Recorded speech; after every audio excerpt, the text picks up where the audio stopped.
Vítáme vás u dnešních zpráv. Toto je Matěj Klubal. Já vás taky zdravím, tohle je Oldřich Stejskal. Dobrý den. Začala škola. Ale ne, co budeme dělat? Nevím, Matěj, ale ve středu 11.9. můžeš jít na sportovní den. Vážně? Co nás tam čeká? Můžeš jít na plavčo. Chceš se mnou? No, ještě si to rozmyslím. Jestli budeš chtít, tak si sebou vem plavky, koupací čepici, ručník a mejdlíčko. Já myslím, že jsi na něco zapomněl. Nevzpomínáš si? Ne, na co jsem zapomněl? Kilíčko na zámeček. Kilíčko na zámeček, ano, 5 věcí. 5 věcí. Zopakuj nám to, Oldo. Ne. Dobře. A slyšel jsem také něco o bruslení. Na bruslení můžeš jít také.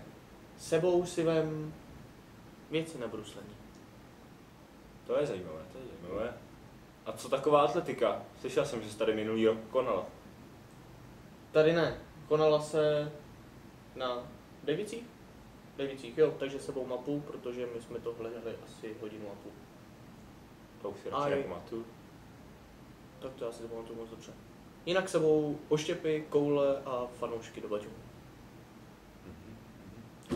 A co takového 12.9.? Co se koná? 12.9. je burza učebnic. Burza učebnic.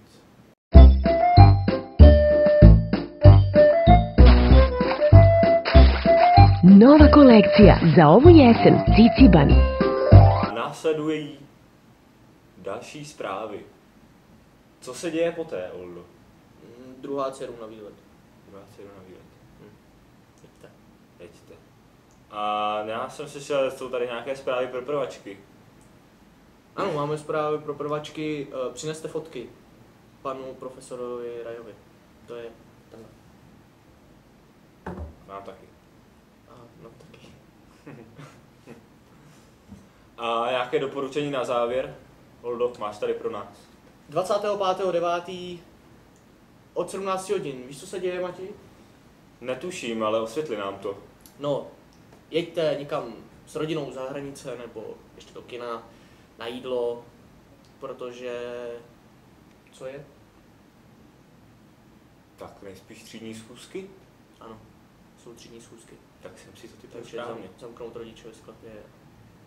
Rozumím, chodí. rozumím. Já jsem stejný problém. A tak bohužel to je vše a budeme se s vámi muset rozloučit a uvidíme se zase za měsíc. My vám děkujeme za pozornost, loučíme se, děkuji za spolupráci, a nashledanou. Naschledanou příště. Bude se nám stejskat.